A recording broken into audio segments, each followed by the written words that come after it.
Malgré la journée ensoleillée, Kelly et Linda étaient tristes et confuses car elles ne pouvaient pas trouver Kyle pendant longtemps. Kelly avait toujours montré de l'inquiétude pour sa demi-sœur, alors maintenant elle décida de descendre elle-même la pente et d'y chercher son frère. Alors qu'elle était déjà descendue suffisamment bas, elle sentit que le filet de sécurité s'était affaibli.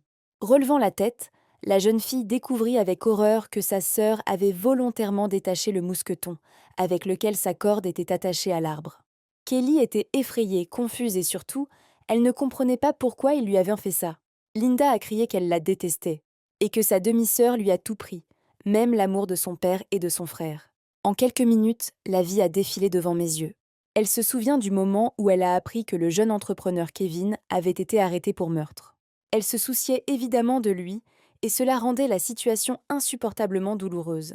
La seule pensée qui traversait la tête de la fille était que si elle pouvait tout réparer, elle resterait loin de Kevin et serait heureuse. Soudain, Kelly entendit la voix inquiète de sa sœur. Linda a dit qu'elle souffrait et a demandé à la laisser partir. Puis elle demanda plaintivement quelque chose, répétant ce que Kelly lui avait promis. Mais l'héroïne ne comprenait toujours pas ce que sa demi-sœur voulait d'elle, ce qu'elle lui avait promis et pourquoi Linda commençait à paraître beaucoup plus jeune. En regardant ses mains, elle fut surprise de constater qu'il n'y avait aucune brûlure. La jeune fille se souvenait que c'était lors de sa deuxième année de lycée, lorsqu'elle avait dû se produire à la place de Linda, ce qui signifiait qu'elle renaissait. Linda a utilisé de nombreux arguments différents pour persuader Kelly de monter sur scène à sa place. Elle a même accusé sa sœur d'avoir laissé sa famille sans argent à cause de son opération des yeux. Qu'elle savait que Linda essayait d'attirer l'attention de Kevin dans la pièce, mais elle n'avait aucune intention de répéter ses erreurs passées. Voyant que rien ne fonctionnait, la fille a laissé échapper que leur père pourrait s'énerver et que la situation empirerait.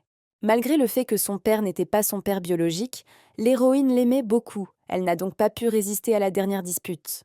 Un instant plus tard, elle était déjà debout, vêtue d'une robe et d'un chapeau, prête à monter sur scène.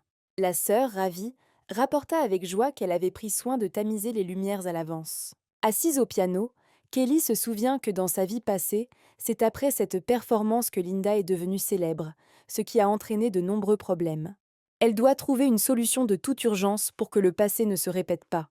À ce moment-là, Kevin jouait aux cartes avec ses amis, sans prêter attention à ce qui se passait autour de lui. Soudain, il fut attiré par la musique provenant de la scène, et il commença à regarder attentivement pour voir qui jouait. La participante sentit son regard avec excitation, mais se rassura immédiatement qu'il ne la connaissait pas et qu'elle remplaçait simplement sa sœur. Le public était ravi d'entendre le piano jouer. La performance était si merveilleuse que les garçons doutaient qu'il s'agisse d'un élève de leur école, car, selon eux, seuls des riches sans valeur y étudient. Et cette fille a l'air talentueuse et élégante. Même Kevin, dur et sûr de lui, a admis que le jeu était effectivement bon, mais qu'il ne supportait pas de telles femmes. Sentant à nouveau le regard du gars sur elle, l'héroïne se rappela amèrement à quoi il ressemblait dans sa vie passée. À cause de son irascibilité et de son intolérance, il a tué un homme. Elle décide de changer le passé pour ne plus jamais avoir de lien avec lui et change sa façon de jouer de l'instrument. Le public était déçu. Ils ont discuté entre eux et les gars ont décidé de continuer à jouer aux cartes plutôt que de regarder ça. Linda était furieuse que la performance ait été un échec, mais Kelly s'en fichait. Elle était sûre d'avoir tout fait correctement. Heureusement, la jeune fille n'a pas eu à supporter longtemps le mécontentement de sa sœur, car elle était pressée d'échanger les choses et lui a dit de partir par la porte arrière. Lorsque le personnage principal lui a demandé si sa sœur la détestait, elle a répondu qu'elle l'aimait. Et pas seulement ça, mais très, très fort. Elle y croyait autrefois. Mais maintenant, après avoir vécu sa vie, la jeune fille savait avec certitude que tout cet amour était fin et au fond d'elle, Linda voulait toujours sa mort. Après s'être changée en robe, l'amant courut chercher Kevin, mais seule Kelly savait avec certitude que cette fois, il ne serait pas intéressé par un faux. En sortant par la porte arrière, Kell était déterminée à partir sans attirer l'attention du gars de sa vie passée. Dehors, elle constata que la pluie avait cessé, mais le monde était toujours aussi gris. En chemin, la jeune fille regretta d'être morte sans avoir grandi. Mais elle était réconfortée par l'idée que l'opération avait réussi, que dans quelques mois sa vue serait rétablie et que dans cette vie, elle serait capable de tout changer. En pensant à ses propres affaires, l'héroïne ne se rendait même pas compte que Kevin et ses amis la regardaient à travers la fenêtre, se demandant qui elle était et pourquoi elle avait une canne. Quelques minutes plus tard, un ami les a informés que la fille qui jouait du piano voulait être amie avec leur chef. Mais il était si indifférent qu'il suggéra à son ami de la connaître lui-même s'il l'aimait. Après avoir dit que la fille ne s'intéressait pas à lui, mais à Kevin, le gars sûr de lui a permis à l'invité d'entrer.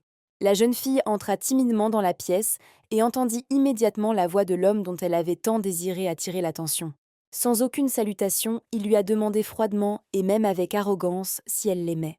Linda sentit son visage rougir d'embarras face à l'inattendu et à la franchise de la situation. Elle a admis qu'elle l'admirait. Kevin a toujours été très populaire auprès des filles, donc cette confession n'a pas touché le gars. Il semblait fatigué de leur attention et ne comprenait pas ce qu'il y avait de si admirable chez lui. Irritablement, il demanda à sa nouvelle admiratrice ce qu'elle admirait le plus. Qu'il fume, qu'il frappe les gens ou que c'était de sa faute si un professeur était à l'hôpital. Complètement confuse, la fille a commencé à babiller qu'il n'était pas comme ça et que c'était juste une sorte de malentendu.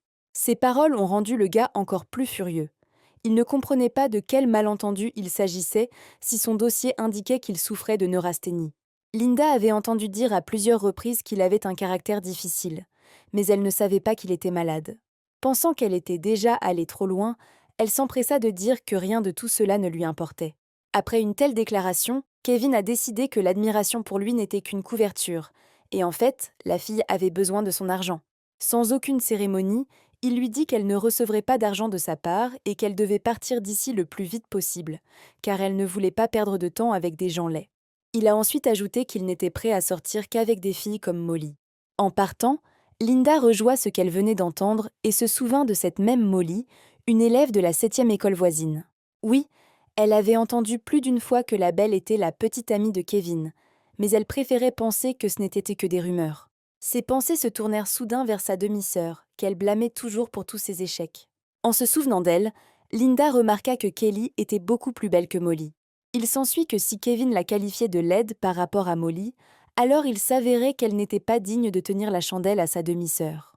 La seule chose qui la rassurait était que le garçon et la fille ne se connaissaient pas. Pendant ce temps, Kel descendit du bus, se souvenant que dans sa vie passée, elle marchait toujours de cette façon. Elle était heureuse qu'à cette époque où elle renaissait, leur père n'ait pas encore eu d'accident, ce qui signifiait qu'ils se reverraient bientôt. Ses pensées furent interrompues par un bruit aigu. Comme sa vue était mauvaise après l'opération, elle a essayé de comprendre quel était le bruit qui approchait rapidement. Ces gars à vélo couraient à une vitesse incroyable. Soudain, l'un d'eux remarqua une fille qui marchait avec des lunettes et une canne, qu'il reconnut comme étant la même qu'ils avaient vue depuis la fenêtre de leur école. Sans comprendre pourquoi, le principal d'entre eux s'arrêta soudainement près d'elle. Kelly était stupéfaite par le caractère inattendu et la rapidité de ce qui se passait. En s'approchant d'elle, l'un des gars a commencé à dire que le set était vraiment aveugle. Mais l'héroïne était plus préoccupée par la raison pour laquelle il s'était arrêté et par ce qu'il voulait.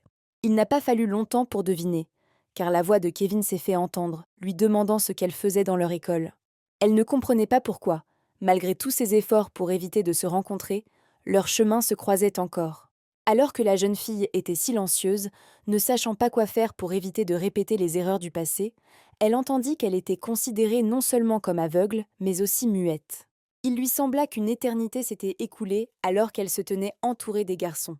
La pause fut interrompue par la voix confiante de Kevin, qui proposa de ramener les 7 enfants chez eux. Il a ajouté avec condescendance qu'il n'accepterait pas d'argent parce qu'il se souciait des faibles. Avec sa dernière déclaration, le héros a fait mourir de rire ses camarades.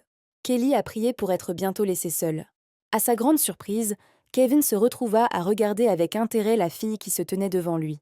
Il remarqua son uniforme scolaire ample, son badge et son cou fin. Son regard se posa à nouveau sur la canne, et il parvint même à sentir que Kelly était nerveuse, ainsi qu'elle était une élève modèle. En conséquence, le gars a eu l'impression que la fille était si fragile et faible qu'elle pouvait être emportée par le vent. Soudain, il lui a demandé ce qu'elle avait dans son sac. En ouvrant le sac, l'héroïne fut surprise d'y trouver des fraises. Mais ensuite, elle s'est souvenue que le père d'Ollie avait planté des fraises après avoir appris qu'elles étaient la baie préférée de sa fille. Kevin a exigé avec force qu'on lui donne les fraises. Pour éviter de le mettre en colère, Kelly lui tendit silencieusement la boîte de baies. Les gars ont été surpris que la fille soit restée calme malgré le fait qu'elle ait été humiliée et volée. Cela n'a pas suffi à la favorite de toutes les filles. Il lui a ordonné de s'approcher et de lui donner une friandise. La fille n'avait pas d'autre choix que de suivre ses instructions. Elle s'est approchée, a posé la boîte de fraises sur le siège et s'est précipitée vers le bus. Même les amis de Kevin ne s'attendaient pas à une telle cruauté. Ils ne comprenaient pas pourquoi il se moquait de l'aveugle et du muet, et ils avaient pitié d'elle. Les fraises se sont avérées étonnamment sucrées et savoureuses. Quand les garçons lui ont demandé de le partager avec eux, il a marmonné que ce n'était pas sucré et a jeté la boîte à la poubelle. En se rappelant avec quelle précaution la fille avait placé les fraises sur le vélo, il se demanda si elle était vraiment aveugle ou si elle faisait semblant de l'être. À ce moment-là, Kelly était déjà arrivée chez elle. Elle vit une porte familière et fut une fois de plus convaincue que ce n'était pas un rêve. En entrant dans la maison, elle salua joyeusement son frère qui regardait la télévision. C'est tellement agréable d'être à nouveau à la maison, entourée de mes proches. De la cuisine lui parvint la voix attentionnée de son père, l'appelant pour dîner et lui demandant si Linda était avec elle, puisqu'ils avaient été ensemble au spectacle. Quelle joie de revoir le père d'Ollie, même s'il n'était pas son père biologique, ils avaient une bonne relation. Elle se souvient que dans une vie antérieure, elle et sa mère avaient eu un accident, à la suite duquel sa mère était décédée et elle avait développé des problèmes oculaires. Depuis lors, son père a eu du mal à s'occuper de ses 3 enfants, mais il n'a jamais essayé de l'abandonner et l'a toujours bien traitée. Qu'elle a remercié Dieu de lui avoir donné l'opportunité de revenir et de remercier son père pour sa gentillesse. Elle s'est promis qu'elle ne laisserait plus son père mourir et qu'il vivrait jusqu'à un âge avancé. Elle a dit à voix haute que sa sœur était allée à une fête et qu'elle mangerait là-bas, alors la famille a dîné sans elle. Comme elle a rencontré Kevin sur le chemin du retour, cela signifie que Linda n'a pas réussi à l'intéresser, ce qui n'est pas surprenant, car il ne l'a jamais aimée. Dans la chambre de Kelly, elle a vu une carte d'identité scolaire avec une photo de sa 10e année, alors que ses yeux lui faisaient terriblement mal à cause de la lumière vive. Grâce à la permission du professeur de couvrir le projecteur, il a été possible de soulager la fatigue oculaire. La fille en avait assez de voir ses camarades de classe et ses professeurs. Le lendemain matin, elle était déjà à l'école entourée de ses amis. Comme elle était heureuse d'entendre à nouveau la voix du professeur et le bruissement des pages, ce qui la calmait. Pendant un instant, l'héroïne a même oublié que dans sa vie passée, elle avait déjà terminé ses études. Elle a été tirée de ses souvenirs par la voix de son amie, qui l'a informée que Molly avait complètement arrêté d'aller à l'école. Et tout cela parce qu'elle passe tout son temps à l'école voisine où étudie Kevin. Ce Kevin semble la suivre partout, même dans les conversations. Angelica ne voulait pas lâcher prise, disant que Kelly devait devenir la plus belle fille de l'école pour qu'ils arrêtent de la traiter comme un cochon. Et si vous parvenez à voler le petit ami de Molly, ce sera amusant de voir comment toute sa pompe s'effondrait immédiatement. La voisine assise derrière elle interrompit la conversation en disant que ce type était trop riche et hors de portée des écolières. Elle a dit que sa famille possède la plus grande société immobilière du pays, donc il s'en tire impunément. La semaine dernière, il a envoyé un professeur à l'hôpital et il n'a même pas été suspendu de cours. Les pensées de Kelly sont passées de la question de savoir pourquoi il avait fait ça au professeur à celle de savoir comment les gens riches peuvent faire ce qu'ils veulent, mais cela ne devrait pas la concerner. Soudain, elle a vu le père d'Ollie à l'école. Le père a dit que Linda n'avait pas passé la nuit à la maison, disant qu'elle séjournait chez un ami, mais il craignait que son premier amour ne lui cause des ennuis. Inquiet pour sa fille aînée, il demanda à la plus jeune de lui parler, car la seconde est beaucoup plus sage et plus raisonnable. Lorsque Kelly se rend à l'école de sa sœur, elle risque d'y rencontrer Kevin, mais elle ne peut pas refuser son père. Il n'y avait rien d'autre à faire, alors elle a décidé d'y aller dans l'espoir d'éviter une rencontre indésirable. Après avoir dit à ses camarades de classe qu'elle ne se sentait pas bien, la fille s'est précipitée loin, leur demandant de prévenir le professeur. Alors qu'elle s'approchait de l'école voisine, elle entendit Linda crier que Molly n'était pas la petite amie de Kevin, car il n'était même pas venu à sa fête d'anniversaire. La belle de l'école a répondu qu'ils étaient toujours en couple, même si cette dernière ne fournissait pas les soins nécessaires. Elle a appelé Linda une enfant parce qu'elle ne savait pas que voler les affaires de quelqu'un d'autre était mal. Les rivaux étaient tellement enflammés par la dispute qu'on ne sait pas combien de temps elle pourrait durer. Leur cri fut interrompu par Kelly appelant sa sœur. Tous les présents se tournèrent simultanément vers la porte pour voir qui osait interrompre une conversation aussi importante et émouvante. Linda a été très surprise de voir sa demi-sœur à son école. Le personnage principal saisit résolument Linda par la main et se dirigea vers la sortie devant le public étonné. La foule était remplie de questions perplexes sur ce qu'une élève de la 7e école faisait là, quelle était sa relation avec son camarade de classe et si elle était aveugle ou non. S'écartant, la sœur mécontente retira sa main et dit qu'elle n'était plus une petite fille et qu'elle pouvait résoudre ses propres problèmes. Kel a dit que papa était inquiet et ne pouvait pas les suivre et a essayé de persuader Linda d'arrêter de courir après Kevin, parce que cela ne mènerait à rien de bon. Même si elle pouvait surpasser Molly maintenant, pourquoi penserait-elle qu'un gars arrogant la traiterait mieux que les autres? Kelly a également rappelé que sa rivale pourrait parler aux amis de Linda de la tricherie lors de la représentation. Réalisant où tout cela pouvait mener, la sœur aînée a admis qu'elle avait passé la nuit chez Nicole, mais tout le monde pensait différemment et cela lui convenait parfaitement. Tout le monde murmurait que Kevin aimait Linda et l'avait invitée à passer la nuit chez lui. Elle était contente de telles rumeurs, car c'était bien mieux que d'être traitée de laide et chassée. Pour sa défense, elle a déclaré que les gens n'inventaient pas tout eux-mêmes. Mais en sentant le regard sévère de sa sœur, elle comprit qu'il valait mieux tout avouer. Elle a appelé Molly et lui a dit que le fait qu'elle ait passé la nuit chez Kevin n'était rien de plus qu'une rumeur. En fait, elle était chez Nicole, ce qu'elle pouvait confirmer. En partant, la belle de l'école dit avec un air satisfait que ce n'était pas surprenant, car une femme aussi laide ne pouvait pas plaire à Kevin. Dès que la foule s'est dispersée, Linda a dit à Kel de partir rapidement pour que personne ne les voie ensemble et ne devine quoi que ce soit. Bien que les objectifs des sœurs divergeaient, elles étaient d'accord sur un point. Aucune d'elles ne voulait que quiconque soit au courant du remplacement lors de la représentation d'hier. La jeune fille s'est donc dépêchée de quitter l'étrange école. Dès qu'elle a franchi les portes de l'école, une balle a volé droit vers elle. L'un des joueurs a couru après lui. À sa grande surprise, il y trouva la jeune fille aveugle qu'ils avaient vue la veille. Il en a immédiatement informé son ami. Kelly ne comprenait pas pourquoi. Malgré tous ses efforts, leur chemin continuait à se croiser. Kevin s'est approché et a regardé le visage de la fille. Elle ne comprenait pas ce qu'il voulait et comment elle pouvait sortir de là rapidement. Et puis il a recommencé à lui demander ce qu'elle faisait ici. La pauvre écolière était tellement confuse qu'elle ne pouvait rien répondre. Le gars a tendu la main vers le visage de Kelly. Il voulait lui enlever ses lunettes. En un instant, elle leva sa canne et le frappa au bras de toutes ses forces. Ils furent tous deux surpris par l'imprévu. La jeune fille elle-même ne s'attendait pas à cela, et Kevin non plus. Connaissant le tempérament chaud de leur ami, les gars attendaient les conséquences avec horreur. Ils ont entendu dire qu'ils n'étaient pas d'accord avec l'idée que frapper les filles était mal. Tom a immédiatement commencé à la persuader de ne pas toucher le set, car elle était aveugle et cela s'était probablement produit par accident. Kelly s'est excusée discrètement, a expliqué qu'elle était photophobe et s'est dépêchée de partir. Frère, comme il s'appelait, a remarqué avec enthousiasme qu'il s'est avéré que la fille n'était pas muette et qu'elle avait une très belle voix. En regardant l'écolière partir, Kevin essaya de comprendre si elle n'était pas muette, alors pourquoi ne leur avait-elle pas parlé avant? Pour qui les prenait-elle? De retour à l'école, la jeune fille pensa qu'elle n'avait pas eu de chance une fois de plus, et elle rencontra à nouveau celui qu'elle évitait le plus. Une fois de plus, elle se rappela de faire attention et de rester loin de Kevin. Elle fut ramenée au présent par la voix de son ami, qui lui suggéra de rentrer ensemble à la maison. La jeune fille a vu un dépliant sur son bureau, grâce auquel elle a appris l'existence d'une olympiade de mathématiques dont le gagnant reçoit une récompense en espèces. Elle se sentait coupable que sa famille soit endettée à cause d'une opération oculaire coûteuse. De plus, ayant vécu une vie antérieure, elle savait qu'elle aurait bientôt un accident, ce qui signifierait qu'elle aurait à nouveau besoin de beaucoup d'argent. Comme le père ne pouvait pas rembourser sa dette, il a dû accepter un travail dangereux étroitement lié aux radiations. Elle était enthousiaste à l'idée de pouvoir aider son père financièrement en participant et en gagnant les Jeux olympiques. Kelly a immédiatement demandé à Angelica de lui donner le formulaire de participation à l'Olympiade et lui a demandé s'il était possible de s'inscrire à d'autres matières. En remplissant le formulaire, elle pensait à la manière dont elle devait empêcher l'accident pour que son père n'ait pas à travailler sous radiation.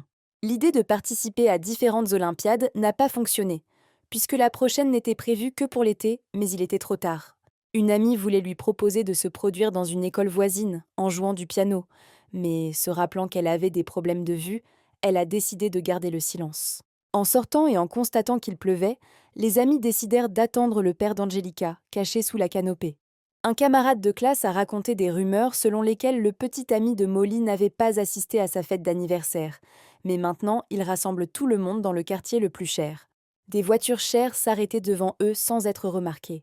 La fenêtre baissée, Kevin, dont ils discutaient, les regardait. La confusion et la perplexité de Kelly ne connaissaient pas de limites. Le gars la regarda attentivement, sans la quitter des yeux. L'héroïne a fait de son mieux pour montrer son indifférence et son mépris. Angelica doutait même que tout se passe bien avec les agents de sécurité, puisqu'ils laissaient entrer des étrangers dans l'enceinte de l'école. Ici, sur le porche, une Molly satisfaite est apparue, entourée de ses amis, la remerciant de l'opportunité d'assister à la célébration. Peter a invité les filles dans sa voiture avant qu'elles ne soient mouillées. Molly s'est assise sur le siège avant et a essayé d'attirer l'attention de son petit ami en l'appelant. Mais Kevin, ne remarquant toujours pas son compagnon, appela négligemment les élèves de la 7e école, leur ordonnant de monter dans la voiture. Kelly a poliment décliné l'offre. Le gars, peu habitué à être contredit, répéta d'un ton mécontent, disant qu'il ne fallait pas lui faire répéter 100 fois la même chose. La belle de l'école regardait ce qui se passait, sans comprendre à quoi servait tout cela. L'héroïne était catégorique et n'avait aucune intention d'accepter l'offre de les ramener chez eux. Afin de terminer tout cela et d'arriver plus vite à la fête, Molly est intervenue dans la conversation et a suggéré aux filles de monter dans la voiture. Sachant que l'homme de principe ne bougerait pas tant qu'il ne se serait pas assis, Kelly a accepté. Les amis se sentaient contraints et mal à l'aise. Voyant leur arrêt, notre héroïne a demandé à les laisser là. Après cette phrase, Kevin s'est rendu compte que la fille à lunettes n'était pas du tout aveugle, et au lieu d'arrêter la voiture, il a appuyé sur l'accélérateur. Qu'elle ne pouvait pas comprendre ce qui se passait ou ce que cet homme faisait. Bientôt, ils se retrouvèrent dans le même quartier cher dont ils avaient parlé avec leur ami, alors qu'ils se tenaient sur le porche de l'école. La vue était impressionnante, mais l'écolière voulait rentrer chez elle, mais elle n'avait pas assez d'argent pour un taxi. L'hôte suffisant de la fête a dit à la fille intelligente d'aller s'amuser aussi, et il s'est lui-même dirigé vers l'entrée. Les gardes s'inclinèrent pour le saluer, mais il ne leur prêta même pas attention. Déjà entré dans le bâtiment, s'adressant aux écolières, il ajouta qu'elles ne devaient pas oser les regarder de haut, mais simplement se détendre. L'héroïne réalisa amèrement une fois de plus à quel point Kevin ne se souciait pas de son opinion et qu'il ne se calmerait pas tant qu'il n'aurait pas obtenu ce qu'il voulait. Tout ce qui se passait avait sérieusement gâché l'humeur de Molly, qui était récemment heureuse. Son ami l'a calmée et lui a dit que toutes ces bêtises étaient dues au fait que la femme aveugle avait frappé Kevin, Peter le lui avait raconté. Lorsque les invités, qui se trouvaient à la fête, entrèrent dans la maison, ils se retrouvèrent dans une grande pièce où les autres étaient déjà assis à table. Un des amis de l'autre lui a tendu un verre et a parlé de sa joie de pouvoir à nouveau boire avec son frère. Mais le visage de Kevin était vide et il semblait avoir complètement perdu tout intérêt pour ce qui se passait. L'héroïne se sentait mal à l'aise et voulait quitter cet endroit au plus vite. Kevin observait ouvertement Kelly et remarqua qu'elle ressemblait à un nerd typique. De façon inattendue, il a suggéré de jouer à un jeu dans lequel on ne peut pas nommer les nombres qui sont des multiples de 7. Selon les règles, le perdant sera puni. Tout le monde était d'accord avec joie, seule l'héroïne était assise avec un regard détaché, il semblait que ses pensées étaient quelque part au loin. Naturellement, le propriétaire a commencé en nommant le numéro 16. Ensuite, Kelly entendit la fille assise à côté d'elle dire le chiffre 20. Il y eut un silence dans la pièce et l'héroïne sentit le regard de tous ceux présents sur elle. Au début, il y avait une question dans ses yeux, puis, d'une voix confuse, elle a demandé si elle participait également. Le favori des filles sourit, ne cachant pas sa joie face au résultat du match. Il a immédiatement annoncé qu'elle avait perdu et qu'elle devait être punie. Kel a essayé d'expliquer qu'elle ne savait pas qu'elle participait au jeu parce qu'elle n'avait pas donné son consentement. Elle a dit que c'était injuste et qu'elle ne ferait pas le travail. Personne ne l'écoutait. Les gars riaient encore plus fort, disant qu'après un combat, il ne servait à rien d'agiter les poings. Et les filles rigolèrent, appréciant la façon dont les 7 aveugles étaient humiliés. Et seul Kevin était sérieux et même sévère. Il a répété à nouveau que Kelly devrait se lever et prendre le papier avec la punition. Réalisant que cela ne pouvait pas être évité, elle n'avait d'autre choix que de faire ce qu'on lui demandait. Elle sortit le morceau de papier plié, lut le devoir et, avant qu'elle puisse reprendre ses esprits, elle sentit le papier lui être arraché des mains. La jeune fille ouvrit le papier et lut la consigne à haute voix. Il fallait regarder une autre personne droit dans les yeux pendant 10 secondes. Les filles murmuraient à quel point la tâche était terrible et à quel point elle devait être désagréable pour celui qu'elle avait choisi pour exécuter la punition. L'un des amis de Kevin, qui pensait vouloir le choisir comme partenaire, a crié d'horreur, car il était sûr que les aveugles avaient des trous au lieu des yeux. Incapable de supporter ce qui se passait, Angélique commença à supplier, leur demandant de ne pas se moquer de la pauvre fille. Mais sentant un regard froid et sévère sur elle-même, elle se tut. Étendant lentement sa cigarette, il appela Kelly, qui se tenait au milieu de la pièce, en lui montrant la place à côté de lui. Il a dit qu'il était prêt à être son partenaire, puisque tous les autres s'étaient dégonflés. En marchant prudemment, l'héroïne se dirigea vers le canapé, mais elle sentit alors une forte poussée dans son dos et faillit tomber. Les écolières, menées par Molly, ont continué à se moquer d'elle et à la ridiculiser. Il était évident pour Kelly que si elle ne cédait pas aux souhaits de Kevin, elle ne rentrerait pas chez elle aujourd'hui. Il n'y avait aucune raison de perdre du temps. Alors la fille s'est approchée en silence et s'est assise sur le canapé. Elle ne s'attendait pas à une quelconque indulgence de la part de l'hôte de la fête, mais elle a quand même décidé de demander si elle pouvait garder ses lunettes, compte tenu de ses problèmes de vue. En regardant l'invité timide, le gars remarqua que les mains qui tenaient la canne tremblaient. Il s'est rendu compte que la fille avait peur et lui a permis de garder ses lunettes. Le test a commencé et les participants ont commencé à se regarder dans les yeux. Kelly avait l'impression que le temps s'était arrêté et que cette tâche ne finirait jamais. Soudain, Kevin vit des larmes couler sous ses lunettes, qui apparaissaient à cause de la lumière vive des projecteurs, et il était même un peu confus par la surprise.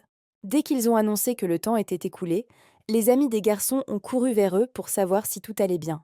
Le gars a dit grossièrement à ses amis de le laisser tranquille, et il s'est levé et a dit qu'il était prêt à ramener les filles à la maison. L'héroïne le regarda, les larmes coulant encore de ses yeux. Kevin, froid et même cruel, n'avait jamais été touché par les sentiments et les larmes de qui que ce soit, mais pour une raison quelconque, cette fois, tout était différent. Pour lui, cette réaction était tellement incompréhensible qu'il a dit à la fille d'arrêter de pleurer, car il ne lui avait rien fait de mal. Les larmes étaient une réaction naturelle face à la lumière des projecteurs, mais Kelly était même contente que le gars se soit trompé et qu'il les laisse enfin partir. Peter a appelé les filles, leur disant que lui et son frère les ramèneraient à la maison. Angelica, apprenant qu'elle devrait voyager séparément avec l'ami de Kevin, a eu peur et a fondu en larmes. Elle s'accrochait à son amie, ne voulant pas se séparer d'elle. L'héroïne a essayé de la calmer en disant que les gars voulaient juste les ramener rapidement à la maison, pour que leurs parents ne s'inquiètent pas. La fille en pleurs a accepté, demandant à sa camarade de classe d'être plus prudente. Kevin, peu habitué à attendre, interpella son compagnon de voyage avec mécontentement, en lui indiquant la sortie. Molly ne comprenait pas ce qui se passait, ce que tout cela signifiait, ni comment elle devait réagir. Kelly essayait de marcher lentement et prudemment pour ne pas tomber. Son compagnon, au contraire, marchait vite, et se retournant, il était visiblement mécontent du fait qu'elle se traînait à peine. Cependant, pour une raison quelconque, il s'est arrêté et a décidé de l'attendre. Au même moment, la belle écolière agacée se souvenait de la soirée en cours et était en colère que son amant ne l'ait même jamais regardée. Elle comprenait qu'il n'y avait aucune relation entre eux, à part le fait qu'elle courait après lui. Mais elle ne voulait même pas perdre cela. Molly courut aussi vite qu'elle le pouvait dans la direction où son petit ami et la fille aveugle allaient, voulant comprendre ce qui se passait dans sa tête. En les voyant debout dans le couloir, elle appela Kevin, mais elle croisa son regard, plein d'indifférence à son égard. Ne comprenant pas quoi faire, comment attirer l'attention, la fille désespérée s'est précipitée vers lui, le serrant dans ses bras par derrière. Le gars a été surpris par la surprise. Afin de ne pas embarrasser le couple, Kelly s'est écartée, observant les poissons dans l'aquarium. Le personnage principal, non sans colère, s'est détaché de l'étreinte de sa soi-disant autre moitié. D'une voix irritée, il s'adressa à la jeune fille qui se tenait près de l'aquarium, lui disant de monter dans la voiture. Réalisant que tous ses efforts étaient vains, Molly nourrissait une rancune envers celui qui, selon elle, avait ruiné toute leur soirée. Lorsque Kelly a répondu à la question du chauffeur sur l'endroit où elle habitait et lui a dit de la laisser à n'importe quel arrêt, il n'a clairement pas aimé. Il prit cette réponse comme une réticence à s'impliquer avec lui, ce qu'il demanda immédiatement à son compagnon. L'héroïne commença à secouer la tête, disant qu'elle avait été mal comprise. En réponse, elle a entendu qu'il ne l'avait pas donné gratuitement. La jeune fille a demandé à être arrêtée à l'arrêt de bus auquel il s'approchait. Kevin fit silencieusement ce qu'on lui demandait de faire, mais décida quand même de découvrir pourquoi Kelly préférait se mouiller sous la pluie plutôt que de rentrer chez elle. Elle resta silencieuse car elle ne pouvait pas dire toute la vérité. Soudain, elle sentit quelque chose lui être jeté sur la tête. En me retournant brusquement, j'ai vu Kevin debout derrière moi. Elle a levé son bâton, prête à se défendre, mais cette fois le gars était déjà prêt et a intercepté la canne. Se penchant, il lui demanda si elle reviendrait lui rendre visite ou si elle n'aimait toujours pas son personnage. Déconcertée par le comportement inhabituel de son compagnon de voyage, Kelly resta silencieuse. Se tournant vers la fille intelligente, le gars lui a demandé son nom. Alors qu'il attendait une réponse, il a vu un cordon, probablement celui d'une carte d'étudiant, dépasser de la poche de l'écolière. Une seconde plus tard, la carte d'étudiant était déjà entre les mains d'un jeune homme, qui a appelé la jeune fille dans la voiture, promettant de lui rendre le document là-bas. Kyle ne comprenait pas comment une personne pouvait changer si rapidement. La jeune fille lui rendit sa veste, lui faisant clairement comprendre qu'elle n'avait plus l'intention de jouer selon ses règles, et se dirigea vers le bus. En chemin, elle s'est rendue compte que les éclairs de bonté dans son comportement n'étaient que de rares impulsions. Mais en fait, il reste qui il est vraiment. Et elle devrait toujours rester loin de lui. Resté seul, Kevin a commencé à étudier la carte d'étudiant, à partir de laquelle il a appris le nom de la fille intelligente qu'elle étudiait en 10e année et a également regardé la photo. Il y avait encore une fête dans son manoir, à laquelle il avait déjà perdu tout intérêt. Pour une raison inconnue, il ne parvenait pas à se sortir de la tête la fille aveugle et tout ce qui s'était passé aujourd'hui. Ses pensées furent interrompues par la suggestion de Molly de jouer au billard. Sans répondre, Kevin s'est tourné vers son ami et l'a invité à jouer à un jeu informatique. Dans les jeux informatiques, le personnage principal était invincible, comme dans beaucoup d'autres. Alors que la belle, bouleversée par le refus, regardait le match, quelque chose tomba de la poche de sa veste. Imaginez sa surprise lorsqu'elle a découvert la carte d'étudiant de cet élève très détesté de la 7e école. La fille a partagé sa découverte avec Peter. Il n'a pas pu comprendre immédiatement qui était représenté sur la photo et à qui appartenait le document. Un instant plus tard, il réalisa qu'il s'agissait du 7 aveugle qu'il rencontrait très souvent ces derniers jours. En regardant la photo, il se mit à rire aux éclats, tellement il était amusé par le regard de Kelly. Son rire a attiré le reste de ses amis, et ils sont devenus curieux de savoir pourquoi leur frère riait autant. Après avoir regardé la photo de la fille, l'un d'eux a dit qu'il serait préférable de ne pas avoir d'yeux du tout, plutôt que d'avoir des yeux qui semblent collés.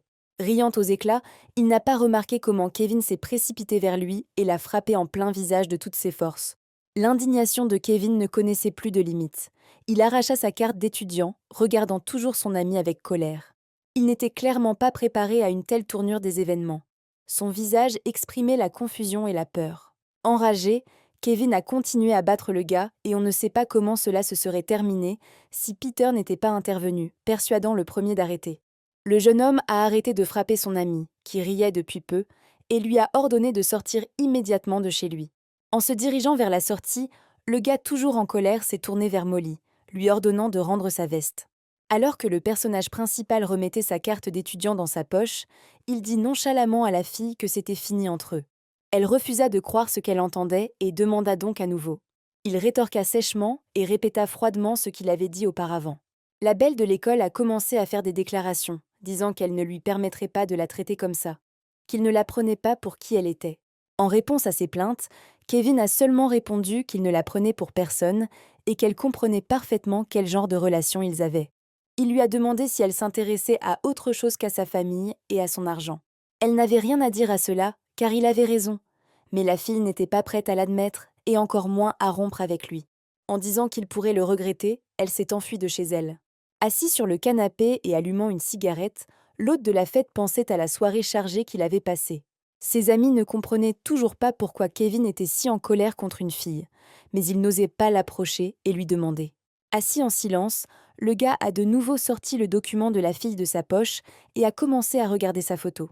Pendant ce temps, le père de Kelly l'a emmené à l'hôpital parce que ses yeux empiraient. Le père d'Holly s'est blâmé pour tout, car il n'est pas venu à temps pour récupérer sa fille hier et a eu une infection oculaire lorsqu'il a été pris sous la pluie.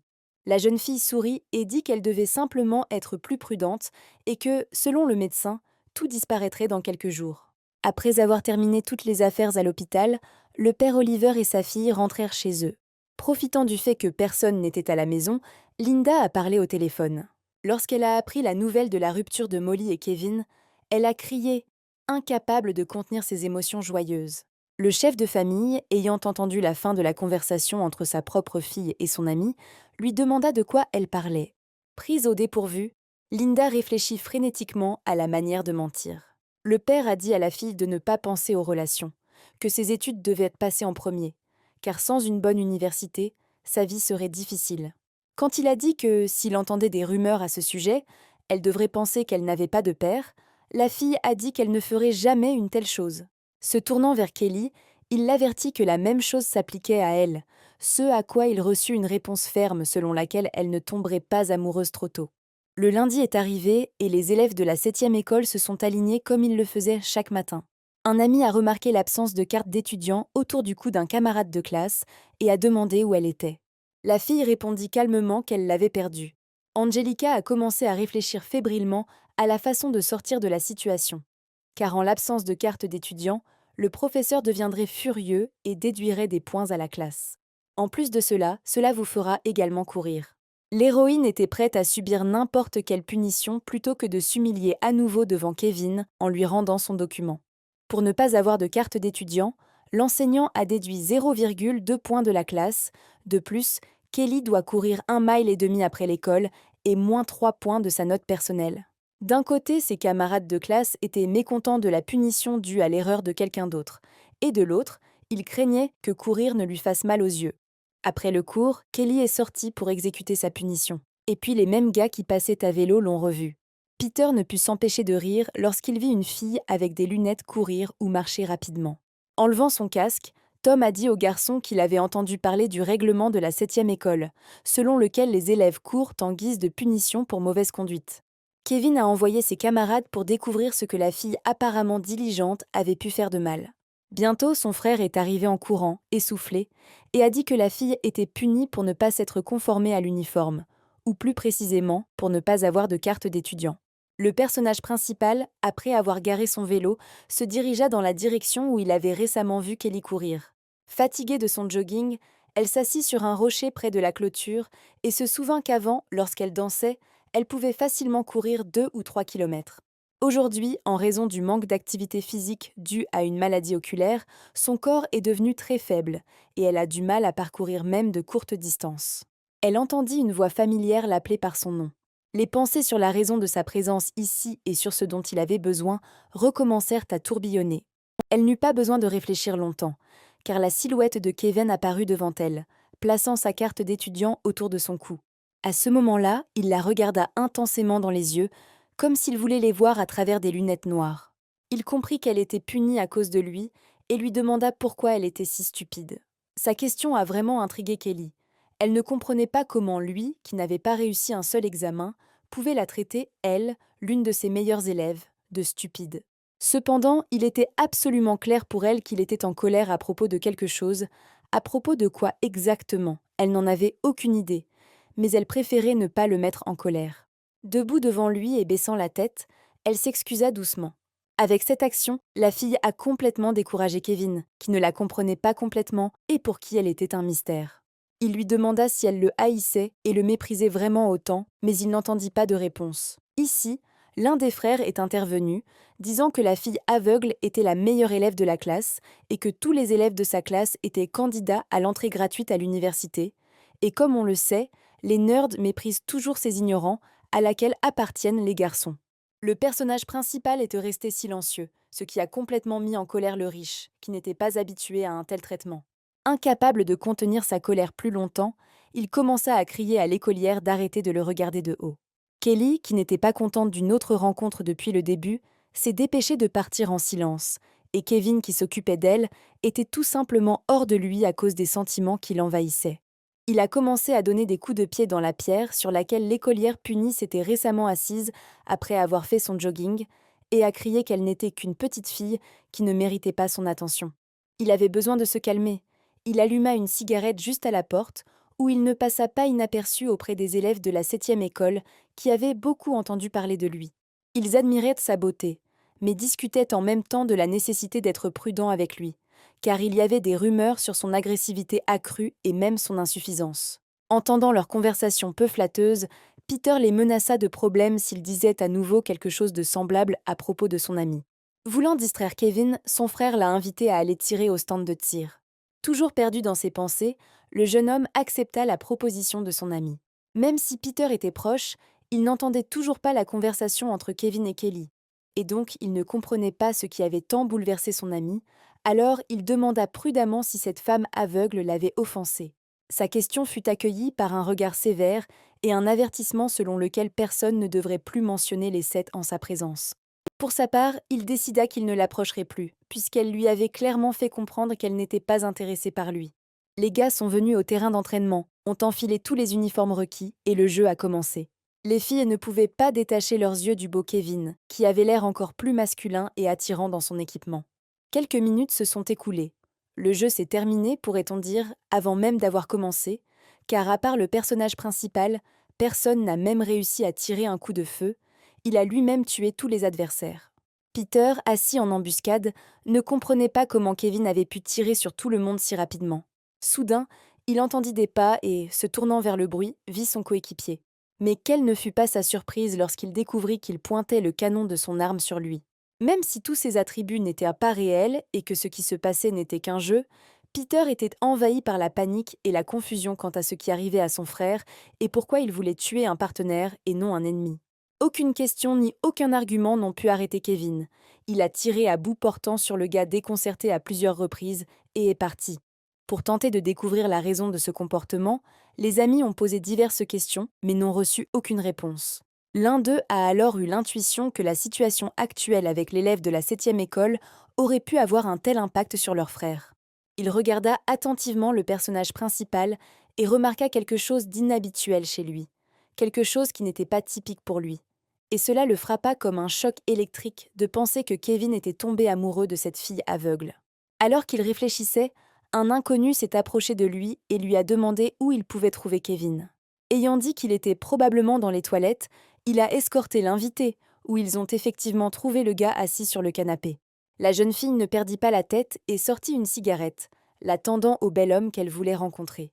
Voyant l'indifférence totale et même l'ignorance du personnage principal, la jeune fille a commencé à parler d'elle-même. Elle s'est présentée comme Miranda, la meilleure élève de la 11e année de la 7e école. Quand Kevin entendit parler de la 7e école, du meilleur élève, une vague d'irritation le submergea à nouveau. Il s'approcha de l'invitée et lui demanda directement si elle méprisait les élèves comme lui, si elle les considérait comme stupides et indignes. Ne s'attendant pas à de telles questions et ne comprenant pas où il voulait en venir, elle répondit qu'ils n'étaient que des gens, peu importe qui était dans quelle école et comment ils étudiaient. Kevin n'était pas satisfait de la réponse. Il a accusé Miranda de mentir et l'a chassée de la pièce. La fille n'avait absolument aucune idée de ce qu'elle avait fait pour mettre son idole en colère à ce point. Les amis du protagoniste, qui l'avaient souvent mal compris ces derniers temps, étaient également perplexes cette fois-ci quant à ce que leurs camarades n'aimaient pas chez cette belle, intelligente et de bonne humeur fille. Tom se souvenait de Kelly, qui était aussi la meilleure, seulement de sa classe, faisant un parallèle, lui aussi, comme Peter récemment, soupçonnait que Kevin était tombé amoureux d'une écolière aveugle. Plusieurs jours se sont écoulés depuis la dernière rencontre des personnages principaux. Assise à l'école, la jeune fille s'est souvenue de sa vie passée. Là, après une opération des yeux, le médecin lui a interdit d'aller à l'école même avec des lunettes. Elle se souvient comment Linda a causé beaucoup de problèmes et qu'elle s'est retrouvée dans des ennuis à cause d'elle. Mais Kelly n'a jamais abandonné sa sœur avec ses difficultés. C'est un de ces jours que le personnage principal a rencontré Kevin lorsqu'elle est venue en aide à Linda à l'école où le beau gosse étudiait. Elle se souvenait bien de son regard évaluateur. À cause de cela, elle se sentait légèrement gênée et avait le sentiment qu'il pouvait voir à travers elle.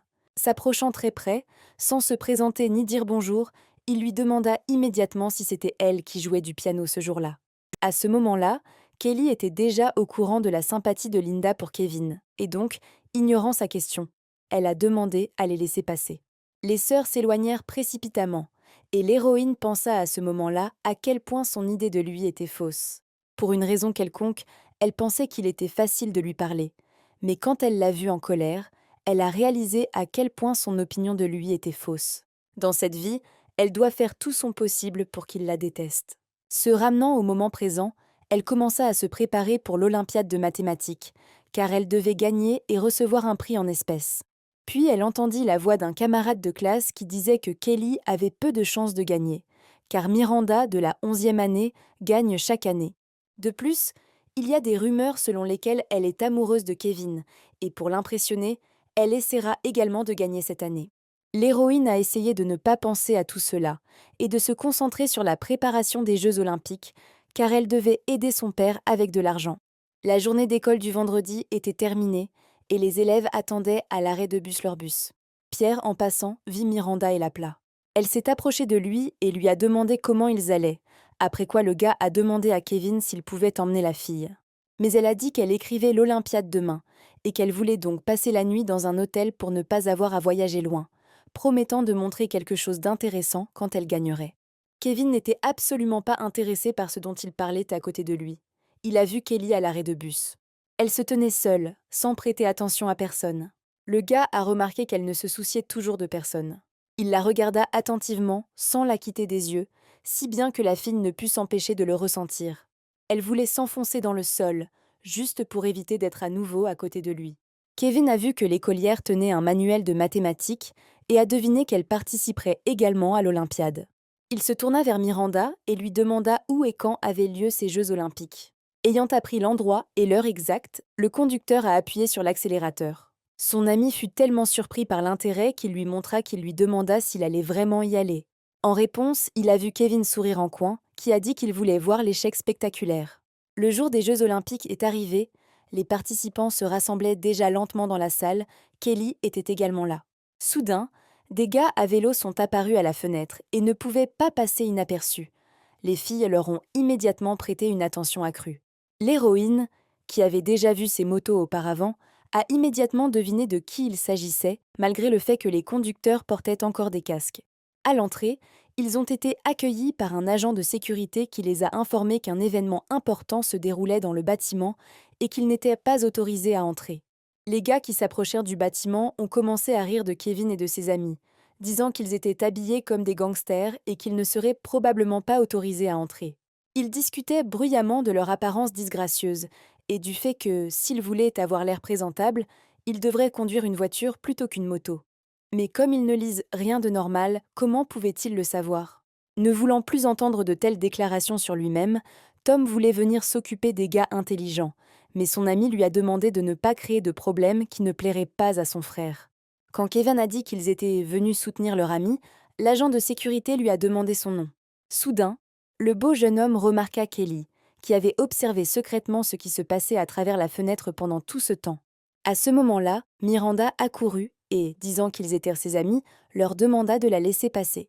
Devant l'inflexibilité de l'agent de sécurité, elle a expliqué qu'elle gagnait depuis plusieurs années et que la présence de ses soutiens était très importante pour elle. L'agent les a laissés passer, leur demandant d'éteindre leur téléphone, de ne pas fumer ni de faire de bruit. Les amis de Kevin furent outrés par ces règles, mais il entra calmement dans le bâtiment, jetant ses cigarettes dans la poubelle à l'entrée. Alors que les garçons traversèrent le bâtiment, tout le monde autour d'eux commença à chuchoter, à discuter d'eux.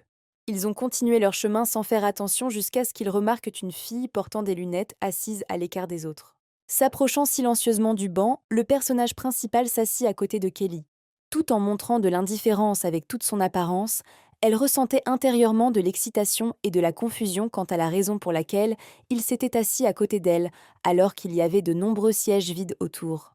En regardant autour d'elle, elle remarqua que le bel homme et favori des filles, comme toujours, était au centre de l'attention. À cet égard, rien n'avait changé. Elle a prié pour qu'il ne lui parle pas. Mais malheureusement, elle entendit sa voix lui demander si elle ne savait pas qu'elle devait saluer ses connaissances. Kevin voulait provoquer l'émotion chez la jeune fille, mais il remarqua qu'elle restait tout aussi indifférente. Fermant le livre, elle répondit doucement, sans se tourner vers lui, qu'ils ne se connaissaient pas. Ne s'attendant pas à une telle réponse, le gars lui a demandé comment il se faisait qu'ils ne se connaissaient pas et qu'elle ne connaissait même pas son nom. Bien sûr, l'héroïne connaissait le nom de la personne assise à côté d'elle, alors elle prononça doucement son nom. Sans savoir pourquoi, Kevin se figea lorsqu'il entendit son nom sortir des lèvres de Kelly. Mais ensuite l'engourdissement fut remplacé par le calme, et il répondit qu'elle l'avait nommé correctement. Puis Miranda est arrivée avec le reste des gars, qui ont été surpris de voir Kelly. Le gagnant des années précédentes a demandé à la jeune fille si elle se souvenait bien qu'elle était en 10e année de leur école, ce à quoi elle a reçu une réponse affirmative. Elle a ensuite déclaré que selon le règlement, il est interdit de porter des montres et des lunettes de soleil pendant les Jeux olympiques. L'héroïne a remercié pour l'attention et a expliqué que les lunettes n'étaient pas des lunettes de soleil, mais photochromiques, et qu'elle ne pouvait pas vivre sans elles à cause de problèmes avec ses yeux. À ce moment-là, une voix provenant du haut-parleur a annoncé le début et a demandé à tous les participants de prendre place, leur rappelant les règles et les informant qu'il y aurait de sévères sanctions en cas de tricherie. Sur commande, les participants ont commencé à prendre une décision, pour laquelle ils disposaient exactement de 150 minutes. Pierre était mécontent de ce qui se passait et disait que c'était pire ici qu'en prison. Il a sorti son téléphone pour passer le temps, mais Kevin lui a immédiatement retiré l'appareil en disant qu'il ne devait pas enfreindre les règles. Les gars n'avaient pas d'autre choix que de rester assis et de regarder ce qui se passait et d'attendre la fin des Jeux olympiques. Par ennui, Peter a eu l'idée de parier sur le gagnant et le perdant achète de la glace. Tom a volontiers soutenu la proposition et a déclaré qu'il pariait sur Miranda. Et ce n'est pas qu'il ne croit pas en Kelly, c'est juste que Miranda se prépare pour les Jeux Olympiques depuis 8 ans maintenant, et qu'elle gagne depuis quelques années. Se tournant vers Kevin, Peter lui demanda pour qui il voterait. Observant la jeune fille, dont les pensées le hantaient, et se souvenant de son indifférence à son égard, il répondit qu'il s'en fichait. En même temps, il se sentait triste et déprimé, mais essayait de feindre l'indifférence. Cette réponse mit Peter en colère, car tout ce qu'il pouvait faire était de donner sa voix à l'élève aveugle de 10e année, à la victoire duquel il ne croyait pas lui-même. Après un certain temps, l'un des membres de la commission a annoncé qu'elle avait la liste des gagnants entre ses mains, et qu'elle était prête à annoncer les noms. Le personnage principal pensait qu'elle devait au moins remporter une place de prix afin de recevoir un prix en espèces et d'aider le père d'Ollie. Et si elle devenait gagnante, la récompense serait beaucoup plus élevée. Ainsi, les personnes présentes ont entendu que Jennifer avait pris la 3e place, elle avait 132 points. Kelly sentit un frisson et un tremblement dans ses jambes. Immédiatement, une voix s'est fait entendre, annonçant que la 2e place appartenait à un participant qui avait marqué 136 points pendant plusieurs années consécutives. Miranda, qui était confiante dans sa prochaine victoire, n'en croyait pas ses oreilles que cette fois quelqu'un l'avait battue et elle était intéressée de savoir qui c'était. La femme a continué et a finalement atteint la 1e place en appelant le nom de Kelly, qui a marqué 142 points. L'héroïne était heureuse de recevoir 8 000 $ et de pouvoir aider son père. Peter, qui avait voté pour Kelly par désespoir, ne pouvait contenir sa surprise et sa joie d'avoir remporté le débat. Sans attendre la fin de la cérémonie, Kevin se dirigea vers la sortie. Miranda s'est approchée pour féliciter la gagnante, à laquelle elle a rendu grâce et félicité en retour, puis s'est dépêchée de partir, invoquant des questions urgentes. Dès que l'héroïne est partie, il ne restait plus aucune trace du visage bon enfant de son interlocuteur. Elle ne comprenait pas pourquoi, après avoir gagné un groupe des mêmes pauvres simples d'esprit, elle prenait cette fois la 2e place. Elle était remplie de colère car aujourd'hui, alors qu'elle avait décidé de se montrer devant Kevin et de déclarer qu'elle était sûre de sa victoire, elle a fini par perdre. En regardant la jeune fille avec des lunettes et une canne alors qu'elle s'éloignait, elle se promit qu'elle se souviendrait d'elle. En sortant et en voyant tous les ballons, Kelly s'est souvenue que c'était Thanksgiving. Soudain, quelqu'un l'a appelée par son nom. Elle se tourna pour voir Kevin lui tendre un cornet de glace fantaisie. Elle resta là, silencieuse, déconcertée, ne comprenant une fois de plus pas ce que le gars voulait d'elle. Le protagoniste, voyant une question silencieuse dans ses yeux, dit qu'il avait vu sa victoire et tendit la glace encore plus près. Kelly voulait poliment décliner et rentrer chez elle. Mais elle fut interrompue par la voix du protagoniste qui déclara résolument qu'il ne voulait pas entendre de refus. La fille prit la glace et pensa que depuis le jour où sa mère était morte, elle ne pouvait même pas penser à acheter quelque chose qu'elle aimait. En se souvenant de sa mère, elle se sentit triste. En même temps, elle ne comprenait pas pourquoi Kevin lui achetait de la glace. L'aimait-il vraiment autant que dans sa vie passée? Voyant que la fille était devenue triste, le jeune homme fut surpris que la glace puisse la contrarier. Et lorsqu'on lui a demandé pourquoi il lui avait acheté un cornet, il a répondu qu'il avait simplement perdu un pari. L'écolière s'est sentie soulagée lorsqu'elle a appris que ses craintes n'étaient pas confirmées. Le favori des filles s'est approché de Kelly et lui a demandé si ses notes étaient bonnes. Lorsque l'héroïne répondit que les notes étaient normales, il ne put retenir un rire irrité. Ne comprenant sincèrement pas la réaction de son interlocuteur, elle lui demanda ce qu'il y avait de drôle dans ses propos. Après avoir reproché à la jeune fille son manque de logique, il a dit sarcastiquement que les bonnes notes sont appelées bonnes, pas ordinaires. Ne voulant pas entendre davantage d'humiliation et d'intimidation, Kelly s'est préparée à rentrer chez elle. Lorsqu'on lui a demandé de la raccompagner, elle a refusé, disant qu'elle prendrait le bus. Et ainsi elle repart, et il s'occupe d'elle, ne comprenant pas pourquoi il est toujours attiré par elle pour lui parler. Peu importe à quel point il se disait qu'il se déshonorait, le désir d'être près de la fille prenait le dessus. Observant de côté, Peter a dit avec indignation à Tom et Miranda, qui se tenaient à proximité, que Kevin avait refusé de participer au pari. Mais alors pourquoi avait-il acheté de la glace aux gagnants? Entendant des murmures derrière lui, Kevin se retourna, jetant un regard sévère au groupe qui discutait de lui. Ils ont fait comme si de rien n'était, pour ne pas encourir l'indignation de leur chef. Seule Miranda se tenait là, agacée par toute la situation d'aujourd'hui. Elle ne savait pas ce qui la bouleversait le plus, perdre pour la première fois depuis plusieurs années, ou le fait que Kevin ne lui prêtait aucune attention du tout. Le protagoniste s'est tourné vers son ami, lui disant qu'il était responsable du vélo, et il s'est lui-même dirigé dans la direction où Kelly était récemment allée. Alors la fille l'appela et se précipita à sa poursuite. Sans ralentir le pas, il se tourna vers elle et lui demanda ce qu'elle voulait. Sans aucun préambule, Miranda lui a demandé sans détour s'il était vrai qu'il n'était pas venu aux Jeux Olympiques à cause d'elle. Ne comprenant pas immédiatement de quoi elle parlait, il lui demanda d'expliquer ce qu'elle voulait dire. Après avoir un peu calmé son ardeur, l'élève de 11e année a continué en disant qu'il était venu voir la fille avec des lunettes. Mais ce n'était pas un secret pour personne qu'elle avait des problèmes avec ses yeux, et pourquoi aurait-il besoin d'elle comme ça? Son discours fut interrompu par la voix sèche et sévère du gars qu'elle aimait tant. Kevin ne se souciait pas du tout de ce que les autres disaient ou pensaient et continuait son chemin.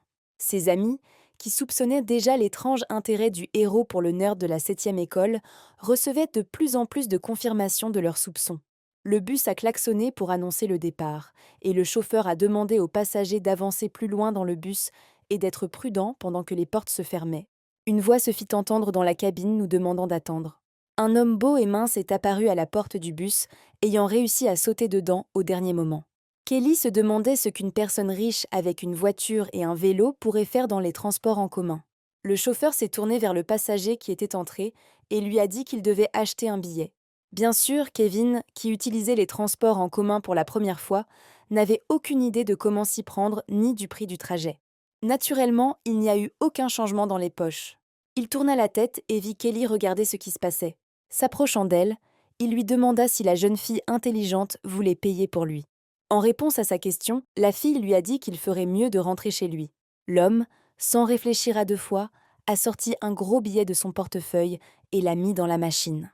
L'héroïne se sentait mal à l'aise d'avoir refusé d'aider, et le jeune homme a dû gaspiller autant d'argent, car la machine ne rendait pas la monnaie.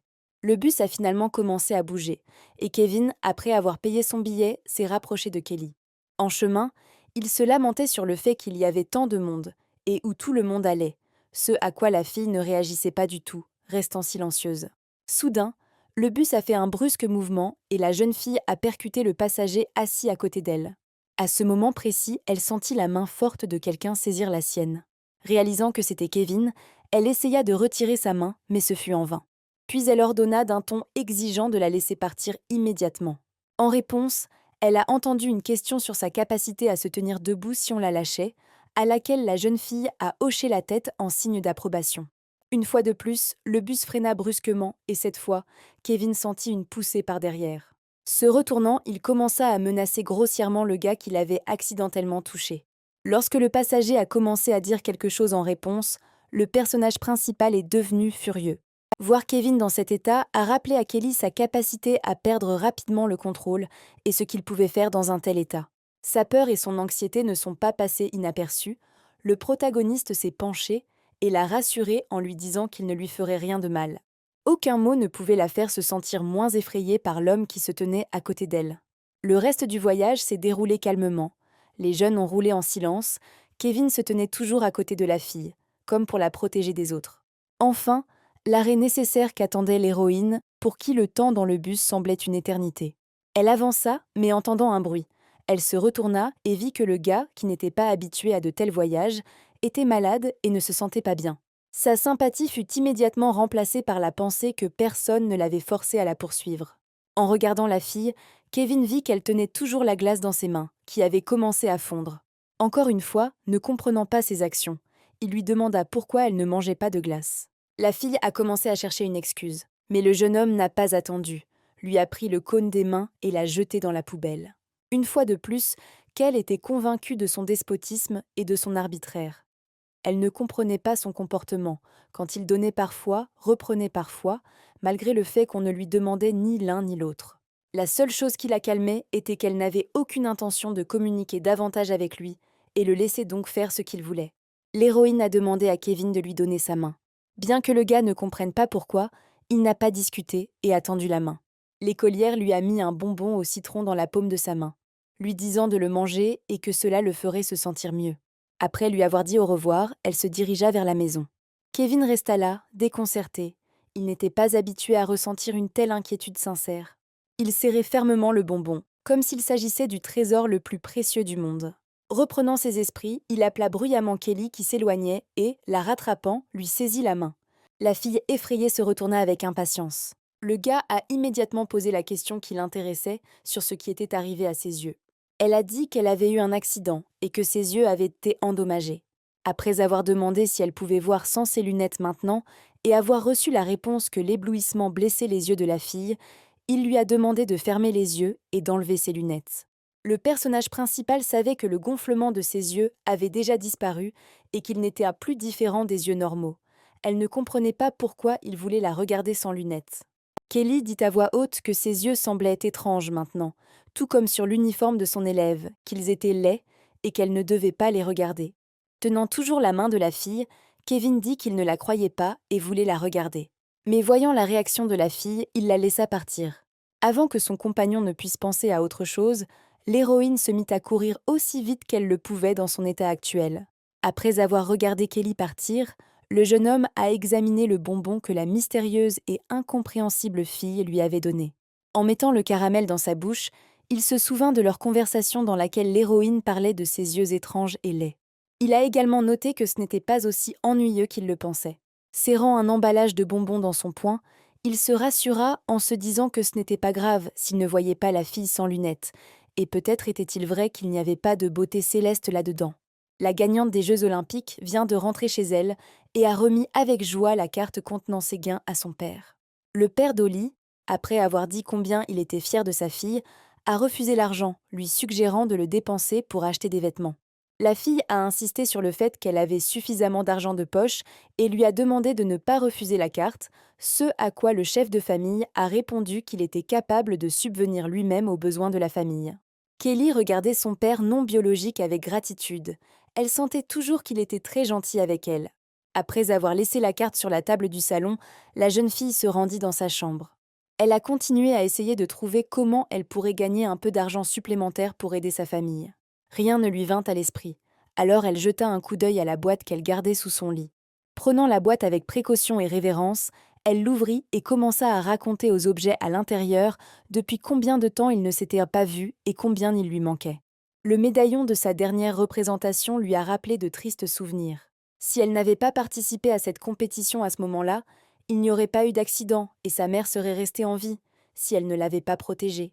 Les yeux de la fille se remplirent de larmes à ses souvenirs, et elle ne savait pas si elle pourrait à nouveau supporter ces choses. Lundi après les cours, Angelica a dit à son amie combien elle était fière de sa victoire, et que peu importait que les garçons pensent que c'était absurde, et que Miranda était plus jolie que Kelly. Ils étaient juste stupides et ne comprenaient rien. L'héroïne a demandé de ne pas s'inquiéter pour elle, car elle ne s'en soucie pas du tout, et la tâche principale est d'aider son père. Elle se souvient de sa vie passée que les prix de l'immobilier allaient bientôt monter en flèche, mais son père a déjà vendu leur maison, et ils vivent maintenant dans une maison destinée aux familles en détresse. En passant devant le collège, les filles ont vu une foule de personnes discuter de quelque chose. Il s'est avéré que tous ces téléspectateurs regardèrent la conversation entre Molly et Kevin.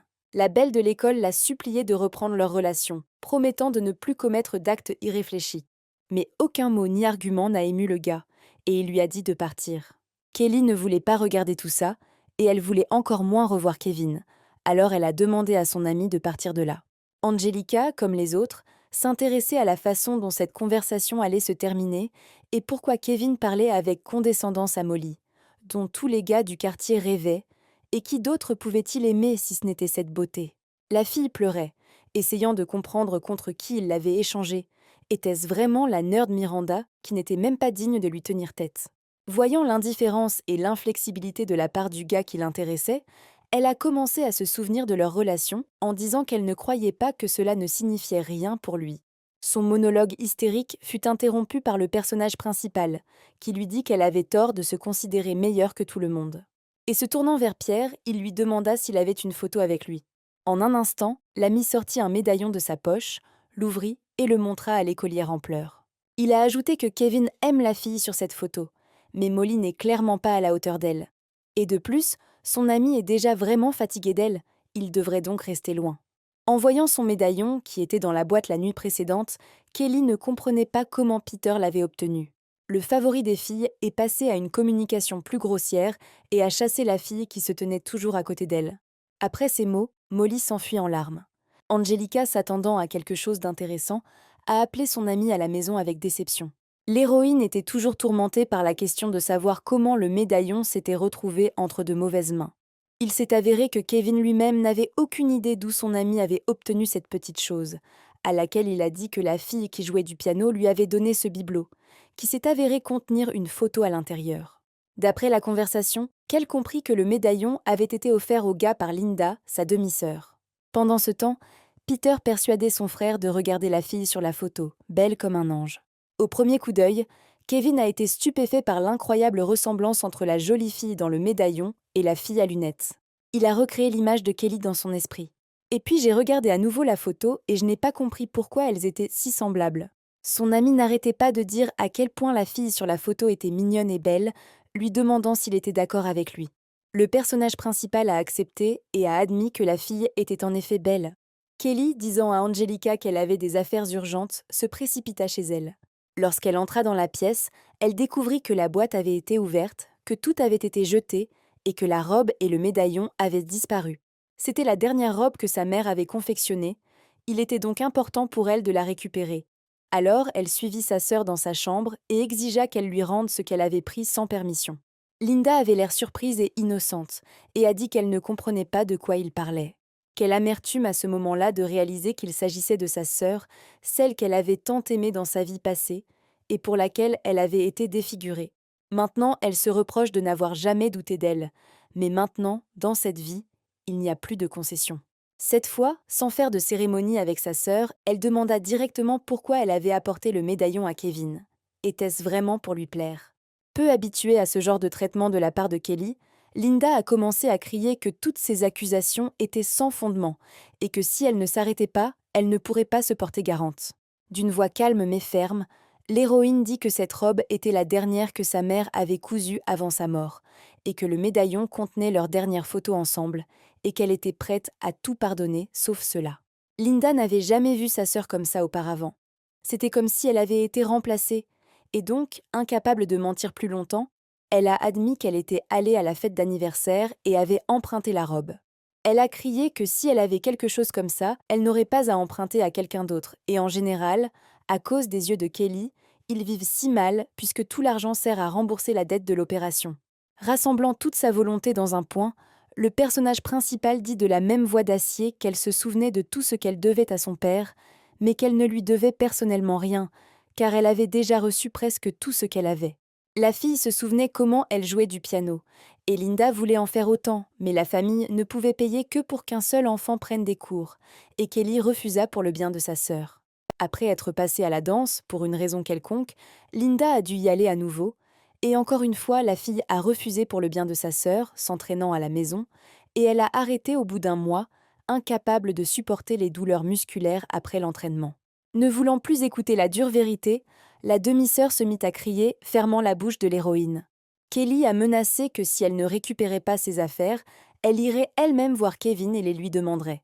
Linda a continué à crier, lui disant de faire ce qu'elle voulait, mais si elle parlait à son père, elle se plaindrait que Kel intimidait sa propre fille. La conversation ne s'est pas terminée de manière constructive. La porte a tout simplement été claquée au nez du personnage principal. Le lendemain soir, la jeune fille se rendit à l'école de sa sœur avec l'intention de lui rendre sa robe. Elle espérait que Linda ne voudrait pas faire d'histoire là-bas et lui rendrait les choses paisiblement. Mais elle ne s'attendait pas à ce que l'écolière sèche les cours et aille à la fête d'anniversaire de Tom. Kelly s'est rendue à l'endroit où la fête était célébrée, mais elle n'a pas été autorisée à entrer car elle n'avait pas d'invitation. Ayant dit qu'elle était aussi l'amie de Tom et qu'elle était simplement en retard, elle entendit un reproche qui lui était adressé selon lequel il n'était pas bon de mentir. L'héroïne ne pouvait pas laisser sa robe s'abîmer. Alors elle décida d'utiliser son charme, enleva ses lunettes et répéta timidement qu'elle était vraiment une amie. L'employé n'a pas pu résister et a appelé le héros de l'occasion pour clarifier la situation de l'invité. Les garçons jouaient au poker lorsque le téléphone a sonné, et c'est Kelly qui a répondu et qui a voulu se joindre à la fête. En entendant la nouvelle, Kevin a poussé tous les jetons vers son ami en disant qu'il achetait son téléphone. Prenant le téléphone, il ordonna de laisser entrer l'invité, mais de lui dire de monter car l'ascenseur était en panne. Le gars était clairement heureux que Kel soit venue à la fête. Après avoir remercié l'homme et la femme à la réception, l'héroïne se dirigea vers les escaliers. Au 3e étage, elle a soudainement heurté quelque chose. Se frottant le front de douleur, elle s'écarta, essayant de voir ce qu'elle aurait pu heurter. La fille leva les yeux et vit Kevin devant elle. Elle a commencé à s'excuser, lui a demandé si cela lui faisait mal, lui a demandé de lui pardonner. Une fois de plus, le jeune homme a vu à quel point l'héroïne avait peur de lui. Il se pencha et dit que c'était très douloureux, ce qui effraya encore plus la fille. Elle a recommencé à s'excuser en disant que ce n'était pas intentionnel. Après quoi, elle a laissé échapper que c'était lui qui lui faisait peur. En entendant la dernière phrase, le gars a demandé avec indignation s'il leur enseignait vraiment cela à la 7e école. En réponse à sa question, Kelly a répondu qu'on leur apprend non seulement à admettre leurs erreurs, mais aussi à reconnaître l'importance du pardon. Kevin a ri faussement et a dit qu'il était terriblement désolé, mais il était tellement stupide qu'il ne comprenait pas de quoi il parlait. En observant le jeune homme, la jeune fille se souvint de la façon dont il s'était comporté dans sa vie passée, à savoir comment il tuait brutalement des gens. Décidant de ne pas jouer avec l'homme dangereux, elle s'inclina et s'excusa une fois de plus. La fille effrayée lui tendit la main et l'invita à la frapper en retour. Le gars a accepté l'offre, l'avertissant de ne pas crier. La fille accepta, ferma les yeux et se prépara au coup. Kevin le frappa. Mais rien ne se passa et elle ouvrit lentement un œil. Le protagoniste agita la main, refusant de riposter. Au lieu de cela, il lui a donné un briquet et lui a dit d'allumer sa cigarette. Après lui avoir demandé très grossièrement de s'approcher, il ajouta qu'il n'allait pas lui faire d'invitation spéciale. Malgré la peur qui l'envahissait, elle comprenait que si elle ne faisait pas ce qu'il voulait, elle n'arriverait pas au sommet et, de plus, elle mettrait en colère Kevin, déjà en colère. Elle se mit donc sur la pointe des pieds et approcha le briquet de la cigarette. En regardant la fille, le bel homme comprit qu'il faisait quelque chose de stupide.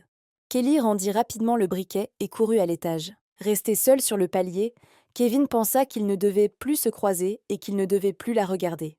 La fête battait déjà son plein et l'un des invités a demandé à Linda de danser, car elle était danseuse.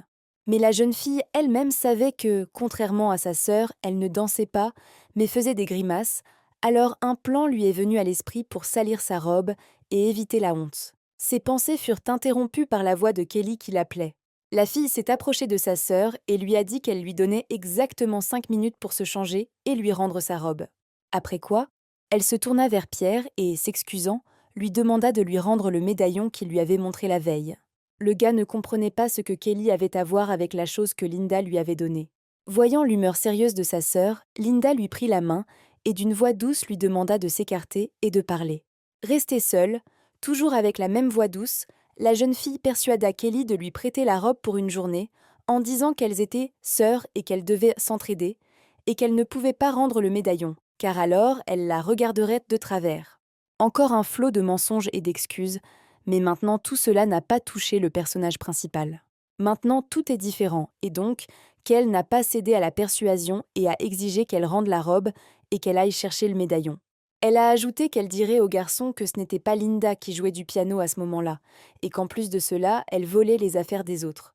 Peu importe à quel point la jeune fille a essayé d'évoquer la pitié et la sympathie, en recourant à des méthodes auparavant efficaces, cette fois rien n'a fonctionné, pas même la plainte selon laquelle elles étaient sœurs et qu'elles devaient donc être plus gentilles l'une envers l'autre. Il était une fois, la parole de sa sœur signifiait tellement pour l'héroïne, mais c'est à cause de cette parole qu'elle a été défigurée et tuée. Et donc, ne voulant pas répéter ses erreurs, Kelly a répété une fois de plus que soit elle récupère ses affaires, soit elle raconte tout au gars. Bien sûr, Linda ne pouvait pas laisser Kevin savoir que le piano, les danses, la robe, le médaillon appartenaient à son parent aveugle. Elle a promis qu'elle rendrait certainement tout, mais que Kelly ne regretterait pas plus tard d'avoir cessé d'être une sœur pour elle. L'héroïne reçut sa robe et, la serrant soigneusement dans ses mains, s'apprêtait à quitter la pièce. Sa demi-sœur, ne voulant pas se calmer, décida de frapper un point sensible, l'accusant d'insensibilité, car sa mère était morte sous ses yeux et elle allait se remettre à danser. Auquel j'ai reçu des conseils pour mieux prendre soin de moi. Le héros de l'occasion est apparu de nulle part et a commencé à appeler Kelly quelque part. En s'approchant, elle vit Kevin qu'elle avait déjà oublié à cause de la récente conversation désagréable. Le jeune homme a demandé si c'était sa robe. Pour ne pas trahir Linda, Kelly a dû mentir en disant que la robe appartenait à quelqu'un d'autre, qu'elle avait été empruntée pendant une courte période et qu'elle devait maintenant être rendue. Les invités, qui avaient récemment envié la belle robe, n'ont pas manqué l'occasion de se réjouir, se rappelant comment elle s'était vantée d'un article exclusif fait main qui s'est avéré ne pas être le sien. Après avoir sorti le médaillon, le gars a demandé à l'héroïne s'il lui appartenait ou s'il était également celui de quelqu'un d'autre. Et si ce n'était pas le sien, alors pourquoi devrait-il le lui donner? Linda s'est empressée de signaler que l'objet était le sien et a demandé qu'il lui soit retourné. À quoi elle a immédiatement reçu une réponse grossière de Kevin, qui lui a dit de la laisser tranquille et que tout ce qu'il avait entre les mains lui appartenait. Se tournant à nouveau vers la fille intelligente, le gars a suggéré de jouer pour le médaillon. Elle n'avait aucune envie de s'impliquer avec lui.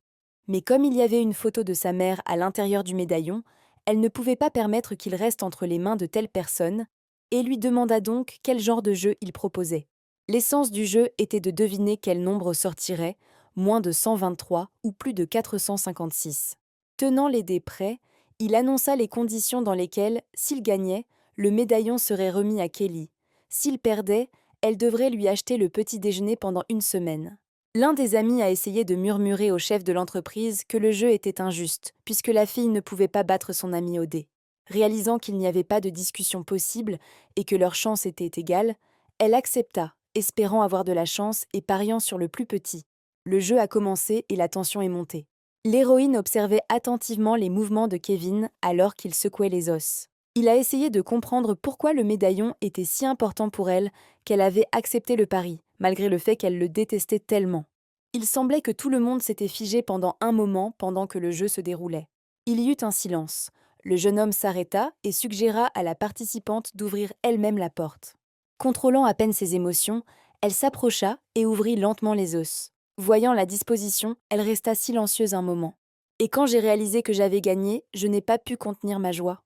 Tout comme Kevin ne pouvait contenir sa surprise. Mais en voyant la joie sincère et authentique de la douce fille, il sembla se dégeler.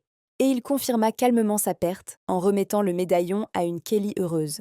Après avoir pris l'objet qui lui était cher, le personnage principal s'est mis à courir avant que quelque chose ne se produise à nouveau. Peter n'arrivait pas à croire que son ami, qui était un joueur de dés professionnel, avait perdu contre une fille. Kevin a simplement répondu calmement que s'il perdait, il perdait et qu'il ne servait à rien de marmonner. Après quoi, il a ordonné à tout le monde de rentrer chez eux. Le jour de la visite chez l'ophtalmologiste est arrivé, mais le père d'Ollie n'a pas pu accompagner sa fille, il a donc confié la visite chez le médecin à Kyle. Kelly voulait y aller elle-même, surtout parce qu'elle sentait qu'elle n'avait toujours pas réussi à trouver la clé du cœur de son demi-frère. Après l'école, elle le trouva et assura qu'elle pouvait rentrer par ses propres moyens. Cependant, soucieux de suivre les recommandations parentales, il insista pour l'accompagner. En entrant dans le bus, la fille a trébuché et a failli tomber. Kyle a soigneusement soutenu sa sœur et a essayé de la protéger des gens qui se pressèrent derrière eux. Kevin, qui avait vu cette scène de côté, s'est arrêté net. Il entendit la voix surprise de son frère dire qu'il semblait que le nerd avait un petit ami. En se réveillant, en appelant Kelly, le personnage principal s'est précipité vers le bus, qui quittait déjà l'arrêt. Peu importe à quel point le gars athlétique et énergique a essayé de rattraper le transport qui s'éloignait, il a échoué. Puis il a pris une pierre et l'a jetée sur le bus. Kel, comme les autres passagers, fut surpris par l'imprévu. En regardant par la fenêtre, elle vit un Kevin en colère debout au bord de la route. Ses amis, bien qu'habitués aux pitreries de leur frère, cette fois-ci, eux aussi s'inquiétèrent de savoir si tout allait bien dans sa tête. Kyle, également stupéfait par ce qui s'était passé, s'est tourné vers sa sœur et lui a demandé si elle connaissait ce type. La jeune fille resta silencieuse et son frère ne la harcela plus. Pour la première fois depuis sa renaissance, Kelly remarqua que certaines petites choses avaient commencé à changer, mais le destin dans son ensemble continuait à suivre le chemin battu. L'hôpital a déclaré que ses yeux étaient complètement rétablis, alors que dans sa vie passée, cela avait pris encore un demi-mois.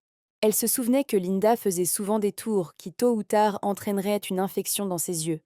Mais maintenant, l'héroïne ne suivait plus son exemple, n'enlevait pas régulièrement ses lunettes et récupérait plus vite. Son monde est redevenu lumineux et coloré, mais ses principaux problèmes ont commencé précisément lorsque ses yeux ont récupéré.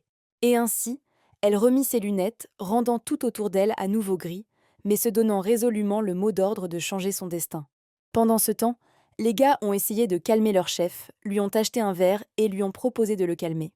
Tom et Peter étaient encore sous le choc du récent incident, et se souvenaient que Kevin leur avait demandé s'ils avaient peur qu'ils deviennent fous et les tuent. À l'époque, ils ont pris cela comme une blague, mais maintenant ils se sentent mal à l'aise face au comportement inapproprié de leur ami. Ils ont dû admettre que Kevin n'avait aucun contrôle sur son agressivité, et c'était effrayant d'imaginer ce qui aurait pu se passer si le bus s'était arrêté. Assis sur leur vélo, prêts à partir, les gars ont vu un jeune couple passer, parler et rire joyeusement. C'était l'ex-petite amie de Kevin avec un garçon de la 7e école. En voyant son amant, elle commença à se justifier en disant qu'il n'était qu'un camarade de classe à qui elle rendait des livres déjà empruntés. Le personnage principal a demandé si les relations étaient interdites dans son école. Molly a dit plaintivement que tout allait mal et qu'elle aimait et avait toujours aimé seulement Kevin. Mais lui, ne prêtant pas attention à ses paroles, continua à poser des questions et cette fois s'intéressa à ce qui avait pu attirer son attention chez ce nerd, sauf peut-être ses notes. Ne voulant plus entendre parler du grand amour de la belle pour lui, il monta sur son vélo et partit. Pour un homme riche et sûr de lui, entendre des déclarations d'amour n'était pas rare, mais il savait avec certitude que la plupart de ces mots étaient des mensonges. Soudain, il a demandé à un ami qui roulait à côté de lui pourquoi Kelly avait commencé à sortir avec un type. Peter, ne s'attendant pas à une telle question, suggéra que peut-être elle ne refusait tout simplement pas de communiquer, ou peut-être qu'elle n'était pas aussi timide qu'elle le paraissait. Kevin se souvenait de Kelly et du gars dans le bus, et cela devenait de plus en plus confus pour lui. Si elle n'est pas si timide, pourquoi ne peut-elle pas communiquer avec lui?